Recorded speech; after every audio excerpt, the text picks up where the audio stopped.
एक मछुआरे ने दया दिखाते हुए एक पीले बैल को नदी पार करवाया, लेकिन बैल ने बदले में अपनी पूंछ को उठाया और नाव में गोबर डालकर उसे गंदा कर दिया, जैसे कि वह नाव का किराया हो। मछुआरा गुस्से में बड़बड़ाने लगा। बैल के जाने के बाद जब मछुआरा पानी से गोबर को साफ करने गया तो पानी डालते ही गंदा गोबर सोने के गोबर में बदल गया।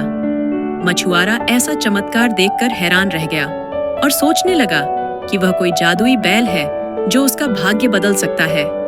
फिर मछुआरा बिना देरी किए जादुई बैल को ढूंढने निकल गया, जो अब दूर जा चुका था। मछुआरा पागलों की तरह दौड़ता रहा, क्योंकि उसे लगता था कि वह बैल उसकी जिंदगी बदल देगा। यहाँ बैल जाकर एक गुफा में गायब हो गया। मछुआरा गुफा के पास पहुंचा, लेकिन कितना भी दौड़े पर वह गुफा के मुंह के पास नहीं पहुंच पा रहा था और थक कर वह रुक गया। लेकिन उसने हार नहीं मानी। गुफा का मुंह इतना छोटा था कि इंसान का उसके अंदर जा पाना नामुमकिन था। मछुआरा हैरान था कि कोई इतना बैल इतनी छोटी सी गुफा के अंदर जैसे घुस सकता है। वह घर वापस लौटा आया और अपनी पत्नी को सब बताया। पत्नी उत्साहित होकर बोली, हमें उसे ढूंढना चाहिए। लेकिन गुफा का छोटा मुंह प्रमुख समस्या थी। पत्नी ने सुझाव दिया कि वह अपने चाचा को मदद के लिए बुला ले।